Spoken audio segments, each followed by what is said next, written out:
하나님 아버지 감사드립니다. 오늘도 이렇게 하나님 보시기에 아름다운 모습으로, 기뻐하는 모습으로, 즐거워하는 모습으로 주님이 주신 소망 안에서 함께 교제케 하심을 감사드립니다.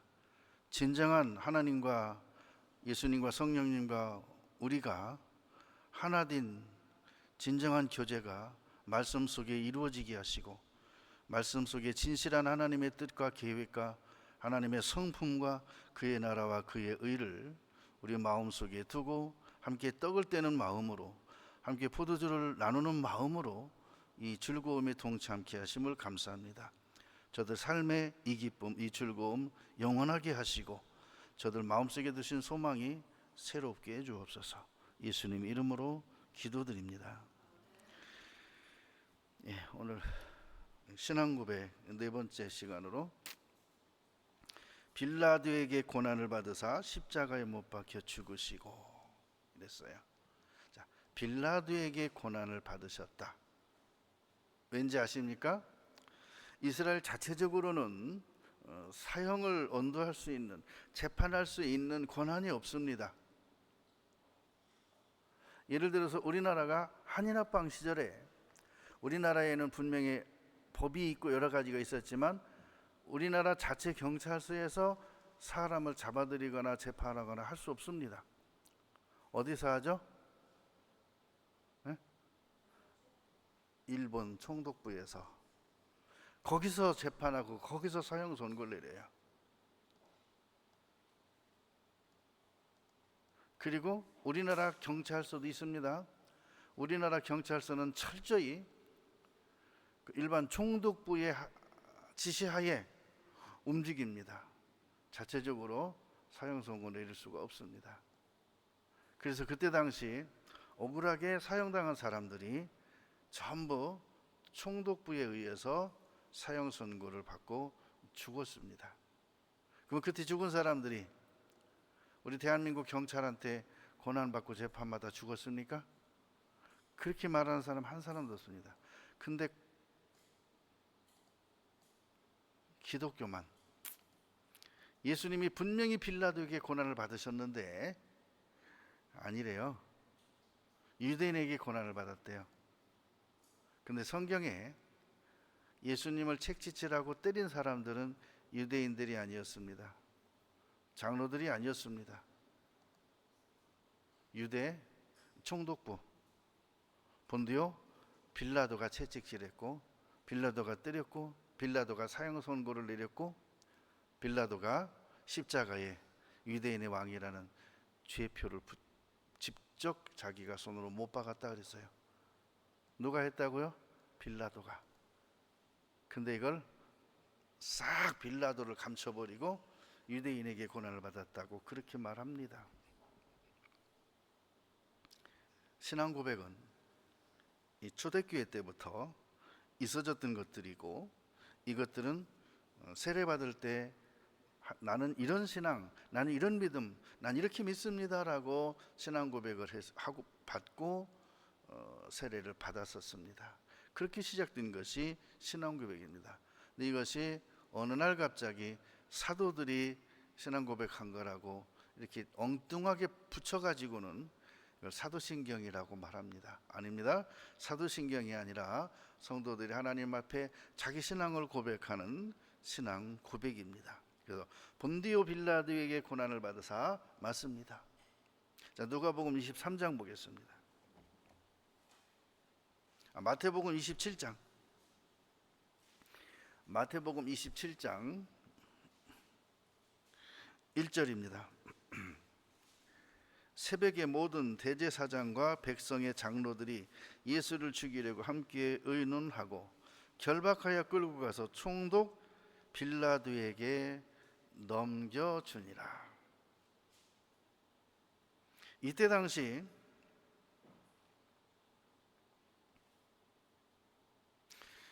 유대 왕은, 이 육신의 유대의 왕은 가이사야였습니다. 가이사.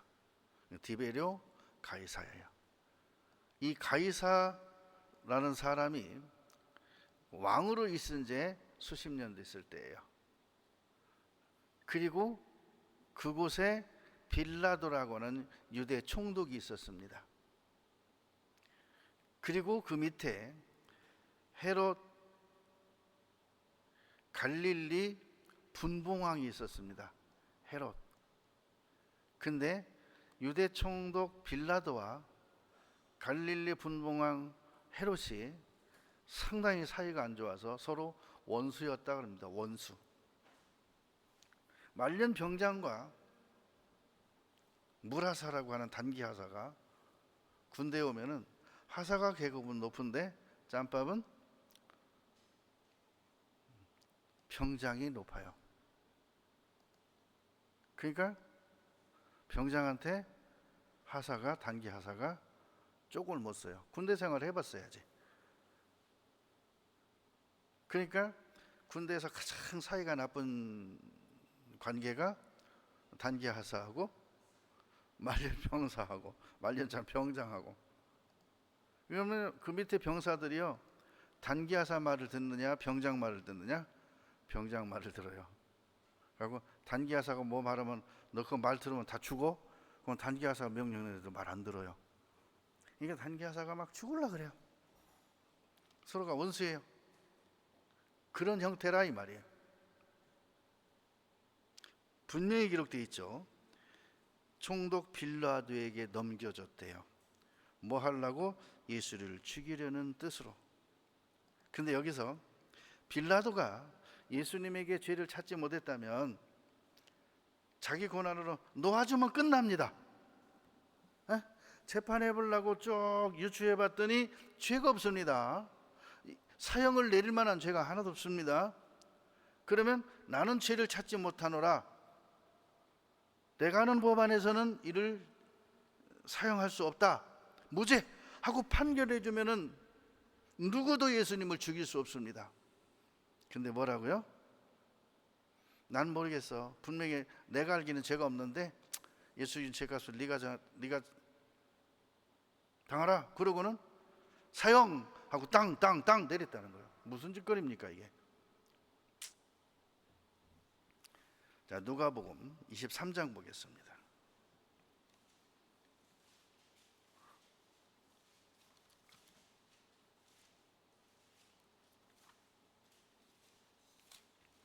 누가복음 23장 1절입니다. 무리가 다 일어나 예수를 빌라도에게로 끌고 가서 고소하여 가로되, 우리가 이 사람을 보매 우리 백성을 미혹하고 가이사에게 세 바치는 것을 금하며 자칭 왕 그리스도라 하더이다 하니. 뭐라고 했어요? 자칭 왕 그리스도라고 했다고.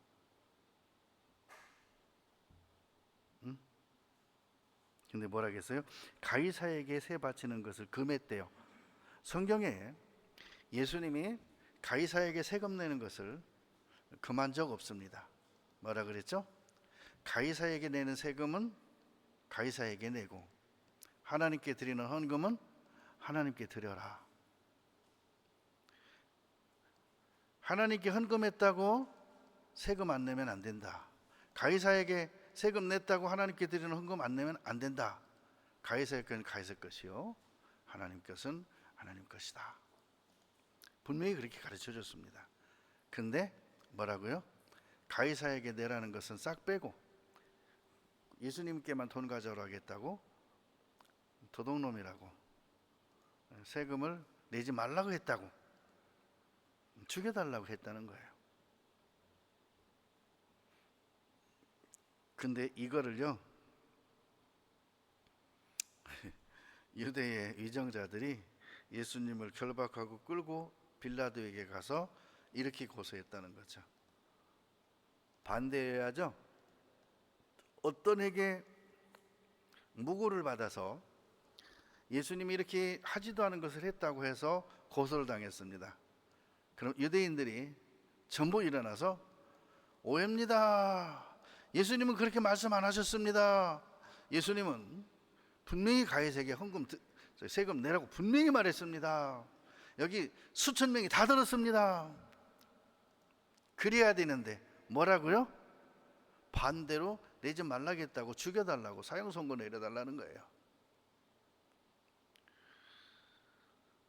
이런 걸 가리켜서요, 세상이 미쳐 돌아간다 그래요. 그걸 뭐라 하죠? 자기의 죄를 자기 머리에 쌓는도다 이렇게 말해요. 뭘 자기 머리에 쌓아요? 저주를. 자, 누가복음 3장 보겠습니다.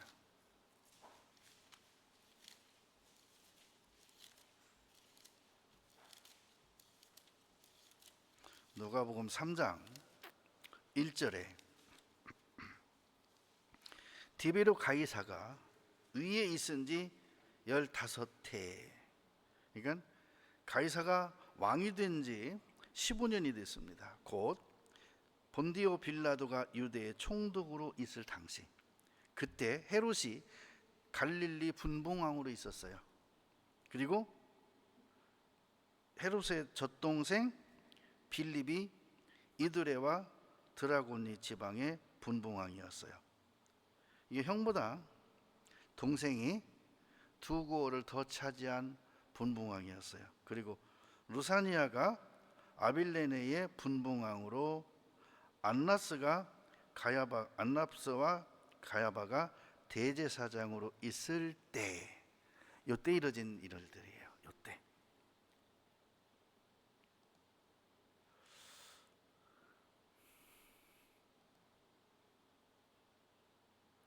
놀라지 마세요. 헤롯과 빌라도는 사이가 안 좋았습니다. 서로 원수였습니다. 근데 뭐라고요? 누가복음 23장 12절에 헤롯과 빌라도가 당일에는 친구가 됐대요. 한번 찾겠습니다. 누가복음 23장 12절.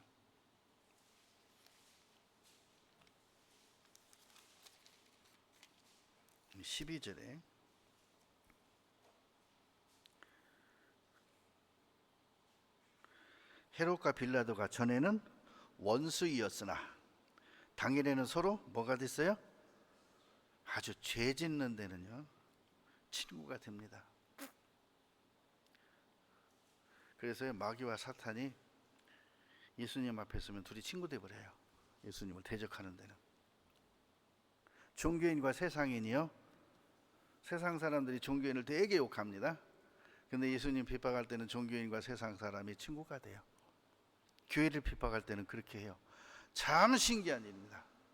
그렇다면 종교인과 세상인은 헤롯과 빌라도 수준밖에 안 되는 사람들이에요. 교회를 핍박하는 사람들은, 교회에게 환난을 갖다 주는 사람들은 다 같은 마귀의 자식들인 거예요. 그러니까 우리가 이 하나님 앞에 신앙 고백하는 이것이 얼마나 성경적이며 하나님 앞에 내 믿음을 고백하는 것이며 하나님 앞에 내 신앙을 피력하는 것임을 분명히 알고 우리는 이 신앙 고백하는 것이 오랫동안 금시지다 보니까 막상 하려고 그러면 마음에서 툭 터져 나오질 않아요. 어딘지 모르게, 나도 모르게 순간순간 주님 가르치신 기도를 하고 신앙 고백을 하려고 그러면 마음이 순간순간 위축되는 것이 있어요. 너무 오랫동안 습관이 되고 눌리다 보니까. 자, 사도행전 4장 보겠습니다.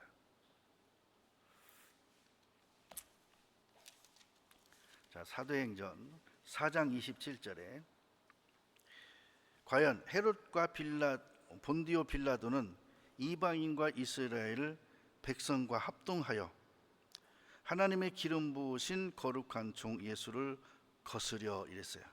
누가요? 헤롯과 빌라도는 이방인과 이스라엘 백성과 합동해서 예수 그리스도를 거스렸다.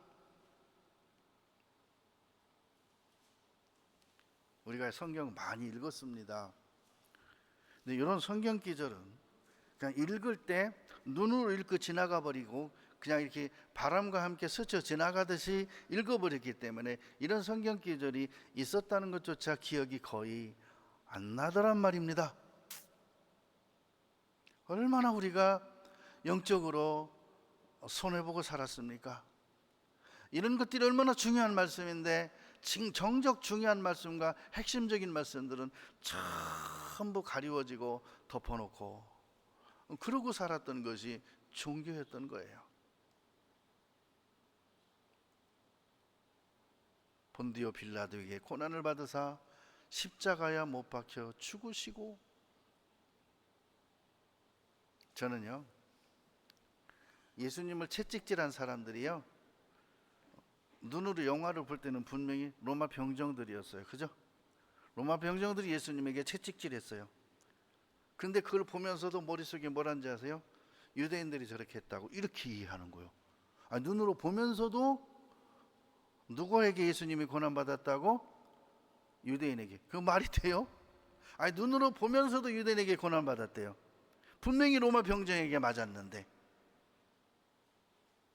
그 채찍 끝에 뼈 조각과 쇠 조각을 달아놓고 그것을 예수님의 등허리를 사정없이 내려치고 그것이 몸에 박히면은 그걸 힘껏 가로채면서 살점이 뚝뚝 터져 나오고 근육이 파열되고 피혈관이 터져서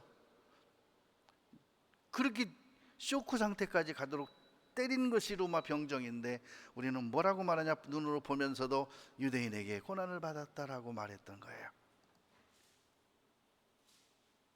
얼마나 우리는 잘못된 관념, 잘못된 신앙, 잘못된 믿음, 잘못된 현실을 내 머릿속에 가지고 살았던가. 오해가 아닌 오기역. 아니 오기역도 아니요, 눈으로 봤는데 무슨 오기역이요. 마치 세뇌당한 사람처럼. 여러분, 신앙은 세뇌시키는 게 아닙니다. 근데 많은 분들이 그래요. 교회 가서 사람이 싹 바뀌어버렸거든요. 사람이 완전히 바뀌었어요. 막 좋게 바뀐 거죠. 그럼 뭐라는지 아세요? 집에 남편이나 집에 사람들이 이것이 교회 가더니 세뇌당했다고. 그런 말 들어보셨습니까? 세뇌당했대. 여러분, 나보세요. 하나 둘 셋 잠듭니다. 이렇게 해요? 에이, 그러면 세뇌지. 그거는 그런 적 없습니다. 나보세요. 그런 적도 없어요. 제가 언제 여러분한테 나보라고 합니까? 나봐서 못하게 뭐 어땀시 나보라 그럽니까? 그렇게 안 해요. 자, 요한복음 19장 보겠습니다.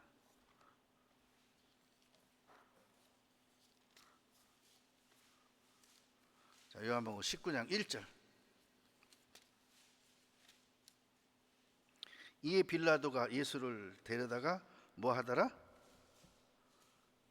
이 채찍질은 로마 병정들이었습니다. 누구의 명령에 의해서? 빌라도의 명령에 의해서 때려라.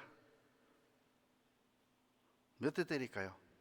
40에 하나 가만매를 때려라.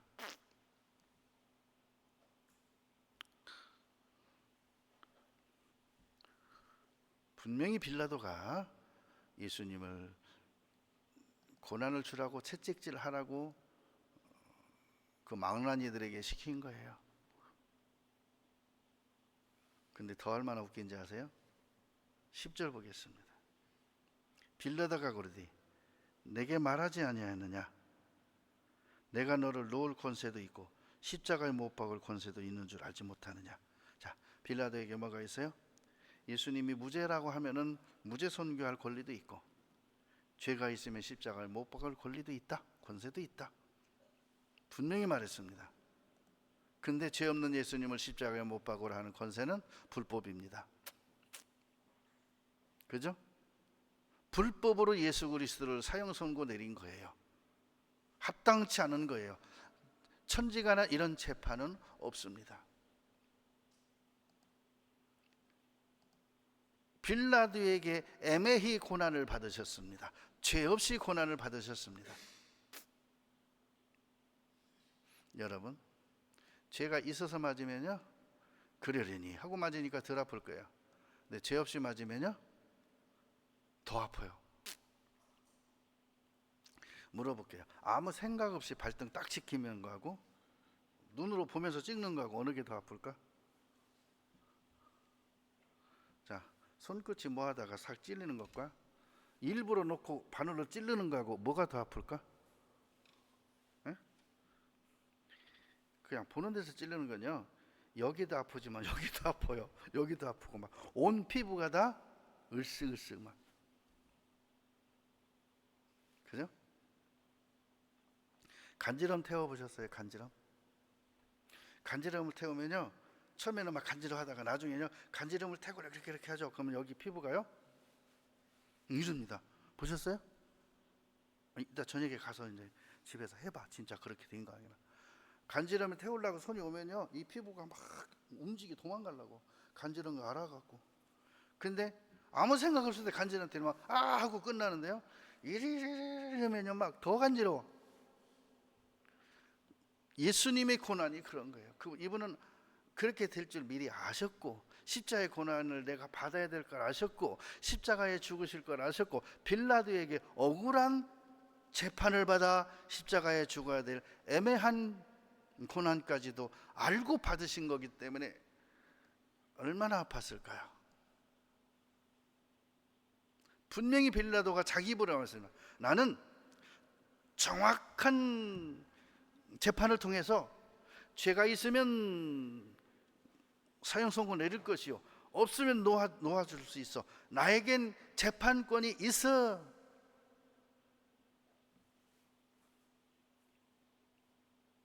(18장 31절) 봅니다. 빌라도가 그러되 너희가 저를 데려다가 너희 법대로 재판하라. 유대인들이 가로되 우리에게는 사람을 죽이는 권이 없나이다. 그러면 예수님을 십자가에 못 박아 죽이도록 그렇게 때리라고, 채찍질을 하라고 명령을 하고, 채찍질하고, 그리고 십자가 못 박아 죽이라고 법으로 판결을 내려놓고서 빌라도가 고난을 주지 않았다고요? 오히려 기독교에서는요, 예수님이 십자가의 고난을 받으신 것이 빌라도에게 고난을 받은 거라고 떳떳하게 말해야 되는 거예요. 근데 거꾸로 빌라도는요 예수님한테 아무것도 안 했대요. 성경을 진짜 모르는 것 같아요. 빌라도에게 채찍질 맞았다고 분명히 말해놓고요, 빌라도는 놓을 권세도 있고 죽일 권세도 있다고 하는데 그 권세를 죽일 권세로만 사용했어요. 죄도 없는 자에게. 그리고 뭐라죠?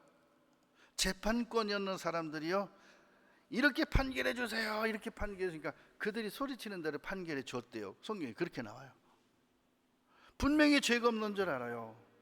근데 죄 없는 사람을 십자가 못 박아 죽여달라고 언도 내려주세요 그러니까 빌라도가요 알았어, 십자가형 땅땅땅 그렇게 끝내줬다는 거예요. 누가복음 23장 보겠습니다.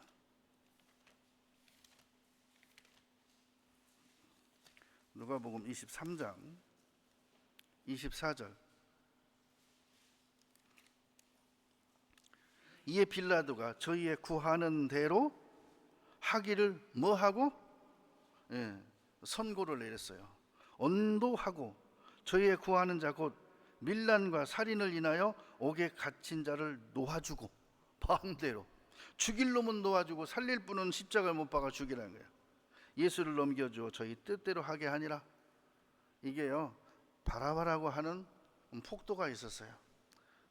연쇄살인범이 있었어요. 그를 놓아주고 예수님을 십자가에 못 박게 넘겨줬대요. 그러면서 넘겨줄 때 그냥 넘겨준 게 아니라요 더 웃기는 상황이 벌어졌습니다. 그냥 좋게 넘겨주지 그러려면. 마가복음 15장 보겠습니다. 어떻게 넘겨줬는지. 넘겨주는 과정이 정확히 나와요. 마가복음 15장 15절입니다.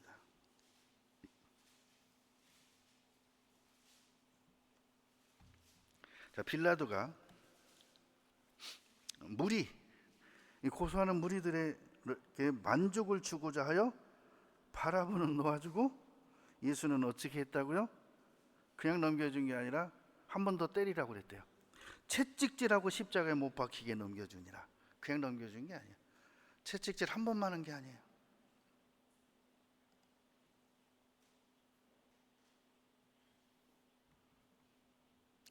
넘겨주면서요. 넘겨주면서 또 말했대요. 뭐라고 말한지 아세요? 요한복음 19장 보겠습니다. 뭐라고 말했나? 넘겨주면서 이렇게 넘겨주면서요. 말도 그렇게 했대요. 요한복음 19장 보겠습니다. 자, 19장 6절에 대제사장들과 하속들이 예수를 보고 소리질러 가로되 십자가에 못 박게 하소서, 십자가에 못 박게 하소서 하는지라. 빌라도가 가로되 너희가 친히 데려가서 십자가에 못 박으라. 나는 그에게 죄를 찾지 못하노라. 뭐 하라고 했다고요? 십자가에 못 박으라고 말해줬대요. 직접. 알았어, 내가 사형선고 내릴 테니까 가서 십자가 못 박아 하고 넘겨줬대요. 뭐하고 넘겨줬어요? 십자가에 못 박으라고 말하면 넘겨줬대요.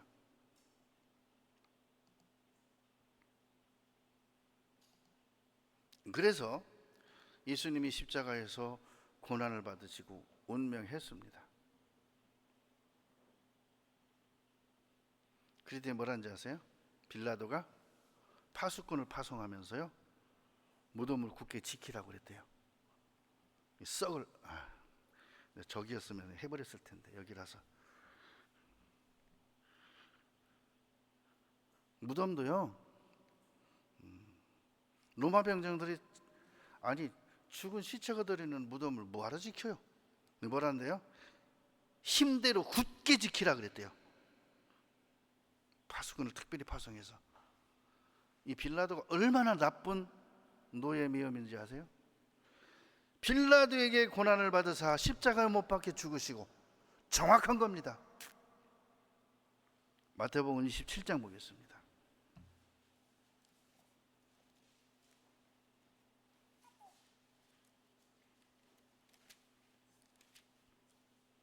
(27장)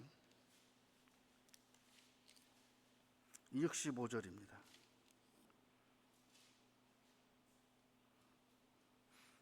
빌라도가 가로되 너희에게 파수꾼이 있으니 가서 힘대로 굳게 하라 하거늘. 저희가 파수꾼과 함께 가서, 저희가 누구죠? 이 명령하다를 가서 지시하고 이게 그렇게 잘 됐는가 확인하고 보호해 주는 사람이에요. 보고, 빌라도에게 가서 보고해야지. 이렇게 했습니다라고. 요즘 같으면 사진도 찍어서 갖다 이렇게 했다고 보여주겠지. 파수꾼과 함께 가서 돌을 인붕하고 무덤을 굳게 하니라. 그러니까 무덤 입구를 아예 바위를 갖다 막아버렸다는 거예요. 누구의 지시에 의해서? 빌라도에 의해서. 그러니까 우리가 알고 있는 예수님의 무덤, 예수님의 고난, 거기에는 모두 누가 들어있냐면 빌라도란 사람이 들어있어요. 저도요, 이 신앙 고백을 성경에서 묵상해 보면서 많이 놀란 부분이 많아요. 왜죠? 내가 너무너무 잘못 알고 있던 것들이. 그리고 빌라도가, 그래 빌라도가 예수님 고난 줬다고 치자. 근데 성경에 봤더니 빌라도가 예수님께 고난을 줬다는 거 치는 게 아니라요, 줬어요. 준 것도 너무 심하게. 예수님을 고난을 준 것이요, 너무 심하게 줬어요. 그러니까 막 채찍질하고 그 나오잖아요. 패션 오브 크리스트에 그 장면이 전부 빌라도가 시킨 거예요. 그렇게까지 하라고 할 필요 없잖아요. 그냥 정정당당하게 죄가 있으면 사형 선고 내려서 십자가형 언도 하면 가서 십자가에 다루면 되지. 왜 그렇게 밤새 때리고 아침에 잡아갈 때 또 한 번 때려서 딛고 가라고 하냐고요. 응? 악해도 그렇게 악할 수가 없는 거예요.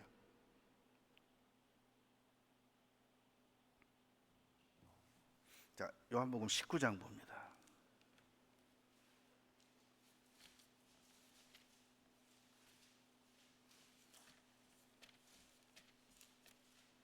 요한복음 19장 19절입니다.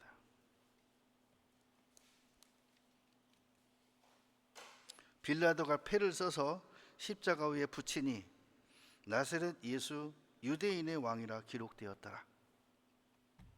예수님 못 박힌 곳에 성에서 가까운 곳으로 많은 유대인이 이 패를 읽는데 히브리와 로마와 헬라 말로 기록되었더라. 뭐라고요? 세 가지 언어로 기록했대요. 유대인의 제사장들이 빌라도에게 이르되 유대인의 왕이라 말고 자칭 유대인의 왕이라 쓰라 하니 빌라도가 대답하되 나의 쓸 것을 썼다 하니라. 이런 일들이요, 빌라도에 의해서 자행이 됐던 거예요. 어떤 교단이든 어떤 교회든 이 신앙 고백을 반대하는 데는 하나님이 함께 안 하신다고 저는 확신합니다. 주님 가르쳐준 기도가 하나님의 영원한 계획 속에 들어있는 하나님의 약속인데, 그걸 하지 말라는 것은 하나님과 우리 사이의 약속을, 언약을 깨겠다는 거예요. 방해꾼들입니다. 사기꾼들입니다. 악의 종자들입니다. 그 말 들으면 안 되는 거예요.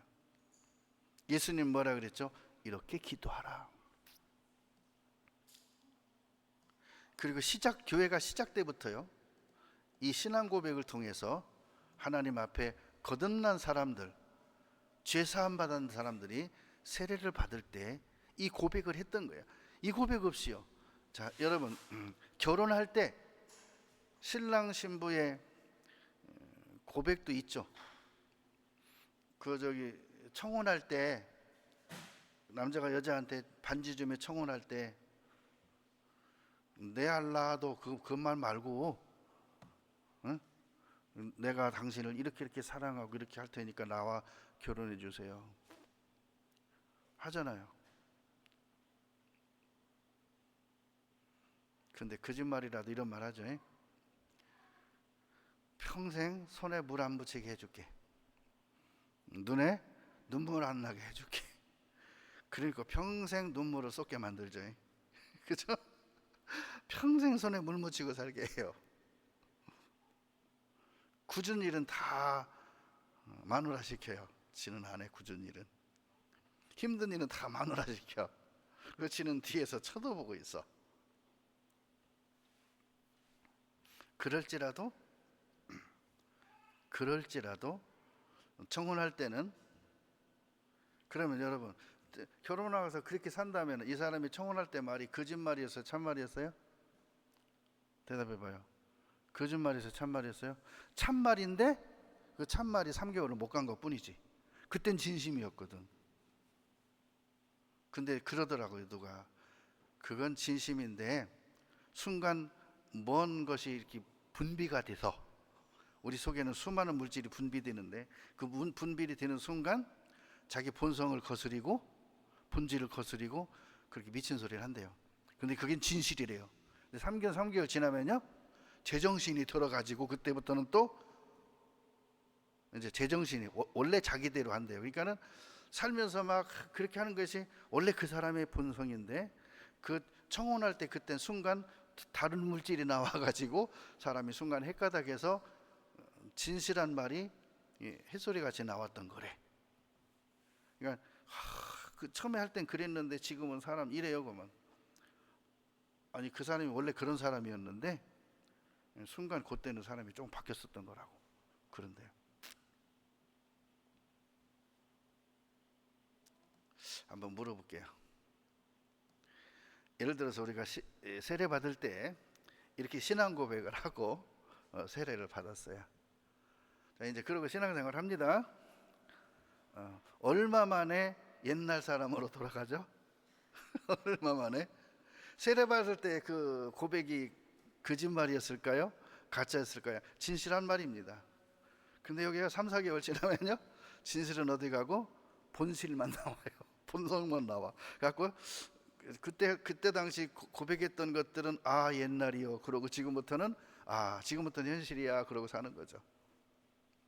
근데 처음부터 끝까지 동일한 사람은 참 난 사람이고 된 사람이죠. 근데 거듭남은 우리가 살아가면서 순간순간 현실의 속과 세상의 속을 있을지라도 처음에 고백했던 내용들이 늘 내 마음속에서 메아리치고 나를 다시 일깨우고 다시 눈뜨게 하고 다시 일어나게 하고 다시 걷게 하고 다시 뛰게 하는 것이 그때 내게 힘을 주고 나로 하여금 고백하게 했던 그 믿음과 신앙인 거예요. 그래서 그 믿음과 신앙을 유지하기 위해서는 날마다 같이 떡을 떼며 교제하며, 그죠? 서로 사귐이 있어야 된다는 거예요. 자, 요한복음 19장 30절 보겠습니다. 예수께서 신 포도주를 받으신 후 가라사대 다 이루었다 하시고 머리를 숙이시고 영혼이 돌아가시니라. 뭐 했어요? 다 이루었다. 죄인에게는요, 죄의 삭은 사망인데요, 사망에 이르기 전까지 뭐가 따르는지 아세요? 인생의 고난과 곤고가 따라요. 예수님이 맞으신 채찍보다 더 아픈 인생의 고달픔이 있어요. 예수님이 십자가에 달릴 때 두 손과 두 발이 못에 뚫고 나무에 박힐 때 그 아픔과 고통 못지않은 인생의 쓴나물 먹는 같은 쓴 부분이 있어요. 그런데 예수님이 그 인생의 쓴맛을 신 포도들을 통해 친수 맛을 보셨어요.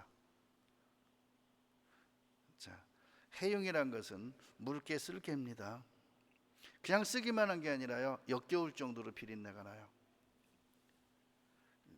코를 막고 맛봐도 토할 정도로 그 비린내가 노랑내라고 하죠. 너무 비리다 못해 노랑내예요. 그걸 포도주에 탔어요. 그 맛보게 했어요. 예수님이 그 맛을 보면서 다 이뤘다 속에 인생의 고난과 인생의 아픔과 슬픔과 그 고뇌, 그 쓴 것들을 친히 마신 거예요. 그리고 그 등허리와 채찍으로 우리 인생의 모든 곤고를 질고를 짊어지신 거예요. 그러고 말합니다. 그 모든 인생의 고난과 죄값을 다 이루었다 하시고 머리를 숙이시고 영혼이 돌아가시니라. 근데 그때 당시의 전례는 자, 십자가에 못을 박았습니다. 네. 하루 24시간 안에 이 시체를 처리해야 됩니다. 근데 정상적으로 채찍질 안 하고 못 박은 사람은, 오래 사는 사람은 3일까지도 살아있답니다. 근데 하루 안에 처리해야 되거든요. 그러면 아직 죽지 않은 사람들을 십자가에서 내려서요, 두 다리를 쇠몽둥이로 부러뜨려 갖고 꺾어서 죽여서 갖다 묻어버린답니다. 자, 요한복음 19장 31절. 이날은 예비일이라. 예비일이 언제죠? 네, 토요일 안식일 앞이죠. 유대인들은 그 안식일이 큰 날이므로 그 안식일에 시체들을 십자가에 두지 아니하려 하여 빌라도에게 그의 다리를 꺾어 시체를 치워달라 하니, 군병들이 가서 예수와 함께 못 박힌 첫째 사람과 또 다른 사람의 다리를 꺾고 예수께 이르러는 이미 죽은 것을 보고 다리를 꺾지 아니하고 했다는 거예요. 그러니까 양쪽의 두 그 죄수는 다리를 꺾어버렸어요. 아직 목숨이 붙어 있으니까. 여러분, 살아있는 사람 생다리 꺾으면 어떻게 될까요? 우리 뼛속에는요, 신경 전달 물질과 함께 신경세포가 있어갖고요, 부러질 때 무척 아픕니다. 막 쉬다가요, 막 땀이 뻘뻘 날 정도로 아픕니다. 그걸 건드리면 더 아파요. 근데 꺾었다는 것은요, 부러뜨려 갖고 이렇게 접어버리니까 얼마나 아프겠어요. 손가락 부러진 거 접으면 얼마나 아프겠어요. 그럼 부러지고 나면 뭐라 그러죠? 손을 못 대게 해줘. 아, 만지지 마, 만지지 마, 건드리지 마. 건드리면 막 시끈거리고 아프니까. 근데 꺾어가지고 접어서 하는데 예수님은 이미 운명하셨기 때문에 꺾지 않았대요. 38절 봅니다. 아리마대 사람 요셉이 예수의 제자나 유대인을 두려워하여 은혜하더니 이 일 후에 빌라도더러 예수의 시체를 가져가기를 구하매 빌라도가 허락하는지라. 이에 가서 예수의 시체를 가져가니라. 일찍 예수께 밤에 나와왔던 니고데모도 모략과 침향 섞은 것 100근쯤 가지고 온지라. 이에 예수의 시체를 가져다가 유대인의 장례법대로 그 향품과 함께 세마포로 쌌더라. 예수의 십자가에 못 박힌 곳에 동산이 있고 동산 안에 아직 사람을 장사한 일이 없는 새 무덤이 있는지라. 저는요, 이 부분을 부끄러운 말이지만 처음 봤습니다. 성경 많이 읽었지만. 예수님의 무덤이 어디에 있다고요? 예수님이 십자가에 못 박힌 그 산, 그 동산에 새로 판 무덤. 그러니까 그 십자가 밑에 예수님의 시신을 묻은 거예요. 같은 장소에 예수님의 시신을 갖다 묻은 그곳이 다른 곳이 아니라 예수님이 십자가에 못 박힌 그 동산에, 여기에 새로 판 무덤이 있었던 거예요. 그죠? 자, 십자가에 못 박힌 그곳에 동산이 있고 그랬잖아요. 그곳, 예수님이 십자가에 못 박힌 그곳, 이게 눈에 처음으로 들어오는 거예요. 우리는 성경을 너무 교리적으로 주제별로 배웠어요.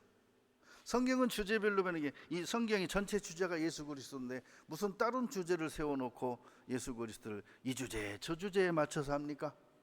이 교리 저 교리에. 율법은 하는데 이 율법 저 율법에 맡기는 거예요. 이게 가능합니까?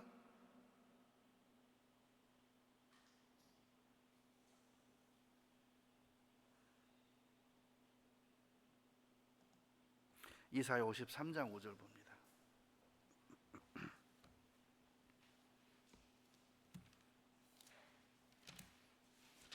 이사야 53장 5절.